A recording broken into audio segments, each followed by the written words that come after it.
નમસ્કાર વિદ્યાર્થી મિત્રો, આપણે ગુજરાતી વિષયમાં કાવ્ય 11 ખંડકાવ્ય ઉર્મિલા તેની પ્રસ્તાવના જોઈ.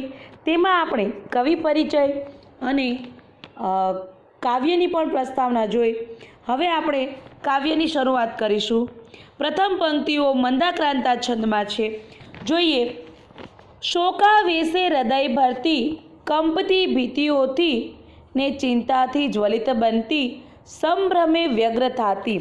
પ્રથમ પંક્તિમાં કહેવા માંગે છે કવિ કે શોકાવેશથી હૃદય ભરતી, અનેક ભયથી કંપતી ને ચિંતાઓથી પ્રજ્વલિત, ગભરાહટથી વ્યાકુળ થતી, વારંવાર દૂરથી આવતા અવાજને સાંભળવા કાન માંડતી, બારી પાસે બે બાકડી બનીને બાળા લાચાર ઊભી છે. એટલે કે શોકના આવેશથી પોતાના હૃદયમાં ભરેલું છે, ભયથી કાપી રહી છે, ચિંતાઓથી પ્રજ્વલિત થયેલી છે અને ગભરાહટથી વ્યાકુળ બનેલી છે અને વારંવાર પોતાના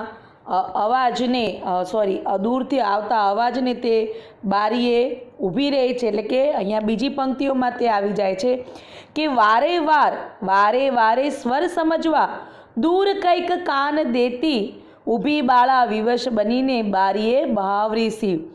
પહેલી પંક્તિમાં કહેવા માંગે છે કે શોક વેશથી હૃદય ભરેલું છે અને ભયથી કાપે છે અને ચિંતાઓથી પ્રજ્વલિત બનેલી છે, બરાબર ને, ગભરાહટથી વ્યાકુળ બનેલી છે. અને બીજી જે પંક્તિ છે કે વારે વારે કંઈક અવાજ તેના કાને પડી રહ્યા છે, તે કાન દઈને તે સાંભળે છે, કાન માંડીને સાંભળે છે અને બારી પાસે બે બાકડી બનીને બાળા લાચાર ઊભી રહી છે. આગળની જે પંક્તિ છે અનુષ્ટુપ છંદમાં છે. જોઈએ. તનુર બાણ ગ્રહી હાથે ને વાઘા વનના સજી, દૂરથી આવતો દેખે વહાલાને કંઈક વેગથી. હાથમાં ધનુર્બાણ છે, એટલે કે ધનુષ અને બાણ હાથમાં ધારણ કરેલા છે. કોની વાત છે અહીંયા? લક્ષ્મણની. અને વનમાં જવા માટેના વસ્ત્રો પહેરેલા છે અને દૂરથી આવતા જુએ છે, કંઈક વેગથી આવે છે, ઝડપથી આવી રહ્યો છે. એ જોઈને ઉર્મિલાની હાલત શું થાય છે બીજી પંક્તિમાં કહેવાયું છે. એની પછીની પંક્તિમાં ચિરાયું ચિત્ત ઓચિંતું, વજ્રપાત થયો શિરે, ઢળતી સહસા ઊભી સંકટે ગ્રહી દ્વારને. એટલે કે જોઈને ઉર્મિલાનું હૃદય ચિરાઈ જાય છે. અચાનક હૃદયને આઘાત લાગે છે. હૃદય ચિરાવવું એટલે કે આઘાત લાગવું. ચિત્ત એટલે કે હૃદય, ઓચિંતું એટલે કે અચાનક, ચિરાયું એટલે કે આઘાત લાગવું. અને વજ્રપાત થયો એટલે કે એના શિરે, મસ્તકમાં વજ્રપાત થાય છે. જે ઇન્દ્રના ધનુષનો વજ્ર છે એનો જાણો હુમલો થયો હોય એવો વજ્રપાત થાય છે એના મગજમાં, એના મસ્તિષ્કમાં. એ જોઈને તે પોતાના પતિને આવતા જોઈને તે અચાનક જમીન પર ઢળી પડે છે. પછી પાછી મહા મુશ્કેલીએ દરવાજો પકડીને તે ઊભી રહે છે. ઢળતી સહસા એટલે કે અચાનક, સહસા એટલે અચાનક, ઢળતી એટલે કે ઢળી પડે છે અને ઊભી સંકષ્ટે ગ્રહી દ્વાર એટલે કે મહા મુશ્કેલીએ તે દ્વાર પકડીને ઊભી રહે છે. હજારો વસમાં તર્કો અંતરે ઉદ્ભવી રહ્યા, તોય ધૈર્ય ધરી ઊભી સ્વામીને સન્મુખે થવા. હજારો વિચારો તેના મનમાં, વસમાં કપરા વિચારો, તર્કો એટલે કે વિચારો, અંતરે એટલે કે હૃદય એના મનમાં ઉદ્ભવી રહ્યા છે, એટલે કે આવવા લાગ્યા છે. તો પણ ધૈર્ય એટલે કે ધીરજ ધરીને, ધીરજ રાખીને સ્વામીને મળવા ઊભી છે. સ્વામી સન્મુખી થવા એટલે કે પોતાના પતિને, સ્વામીને સન્મુખી થવા એટલે કે મળવા ઊભી રહી છે. કૃતાપરાધ શો આવી ઊભો દિન મુખે પતિ, સંબોધી સ્નેહના શબ્દો વધે ધીમે વિવેકથી.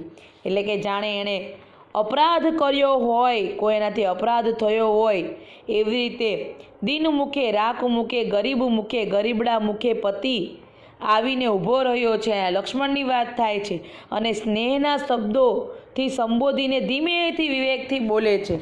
એટલે કે જાણે પતિ પાસે તે પત્નીને ઈચ્છા હોય કે ન હોય પતિને જવા દેવાની, પરંતુ છતાં પણ તે પત્નીને કહેવા માટે આવ્યો છે કે પોતે એના ભાઈની સાથે પોતાનો બંધુ ધર્મ નિભાવવા જાય છે, એનું ભાતૃ ધર્મ નિભાવવા તે જઈ રહ્યો છે એ જણાવવા જ તે ઉર્મિલાને આવે છે. એનો ધર્મ સમજે છે કે મારે મારી પત્નીને જણાવવું જોઈએ, એટલે પત્ની પાસે આવે છે.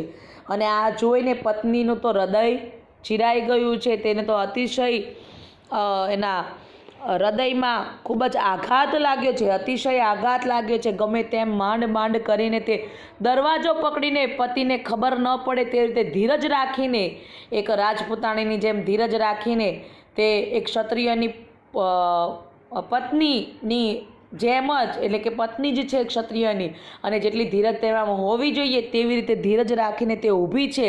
અને પતિ પણ જાણે અપરાધ કર્યો હોય, કોઈક પોતાની પત્નીને આવી રીતે મૂકીને જાય છે, એટલે જાણે એનાથી કોઈ બહુ મોટો અપરાધ થતો હોય પત્નીને આવી સજા આપીને, એ સજા સમાન જ ગણાય કે પત્નીને આવી રીતે છોડીને જવું અને પતિ પત્ની અલગ રહેવું એ એક સજા સમાન જ ગણાય. એટલે કે જાણે એણે પત્નીને કોઈક સજા આપી હોય અથવા તો પત્નીનો એનાથી કોઈ અપરાધ થયો હોય આ નિર્ણય લઈને, એવી રીતે તે દિન મુખે ગરીબડા મુખે જાય છે અને સ્નેહથી પત્નીને સ્નેહના શબ્દોથી સંબોધીને અને ધીમેથી વિવેકથી તે પત્નીને બોલે છે. ધીમેથી વિવેકથી પત્નીને કહે છે, બોલે છે. પત્નીને હવે શું કહે છે તે હવે આપણે નેક્સ્ટ વિડીયોમાં જોઈશું કે હવે લક્ષ્મણ જે છે તે ઉર્મિલાને શું કહે છે અને ઉર્મિલા એના બદલામાં શું પ્રતિભાવ આપે છે તે આપણે આગળના વિડીયોમાં જોઈશું.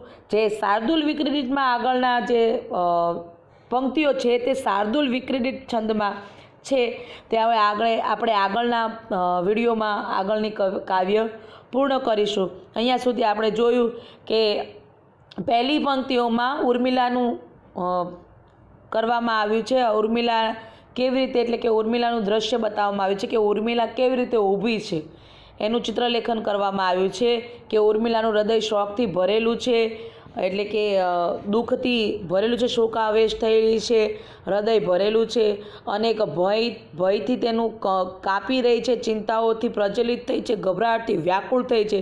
બીજી પંક્તિમાં કે વારે વાર તે કાન માંડે છે, કે દૂર કંઈક અવાજ આવી રહ્યો છે તો તેને વારે વાર કાન દઈને સાંભળે છે તે, અને વિવશ થઈ રહી છે કારણ કે તેના હાથમાં કશું નથી, તેના હાથમાં કંઈ નથી, તે કંઈ જ કરી શકવાની નથી, પતિને ના પણ નહીં પાડી શકે અને પોતાની પત્નીનો ધર્મ તેને નિભાવવો જ પડશે, એટલે એના હાથમાં હવે કંઈ જ નથી. એટલે વિવશ બનીને એ બહાવરીસી બે બાકડી બનીને તે ઊભી રહી છે. અને લક્ષ્મણ જ્યારે ધનુર્બાર હાથમાં લઈ અને વનના વાઘા સજીને દૂરથી આવે છે એવી રીતે ઝડપથી, અને તે જોઈને તેનું હૃદય ચીરાઈ જાય છે, એનો આઘાત લાગે છે, અને જેમ તેમ કરીને માંડ તે પોતે ધીરજ ધરીને દ્વારને પકડીને, એટલે કે દરવાજાને પકડીને ઊભી રહી છે. ને અલગ અલગ કેટલી પ્રકારના વિચારો તેના મનમાં આવી જાય છે કે પતિ નજીક આવીને શું કહેશે, દૂર થવું પડશે કેટલા વર્ષ, આમ તેમ કેટલી જાતના વિચારો તે મનમાં એના અંતરમાં ઉદ્ભવી રહ્યા છે. ને તોય ધીરજ ધરીને પતિને મળવા માટે ઊભી રહી છે. અને એનો પતિ જાણે અપરાધ કર્યો હોય તેમ ગરીબડા મુખે તેને સ્નેહના શબ્દોથી સંબોધે છે અને ધીમેથી વિવેકથી બોલે છે. અહીંયા સુધી જોયું. આગળનું કાવ્ય આપણે આગળના વિડીયોમાં જોઈશું. આભાર.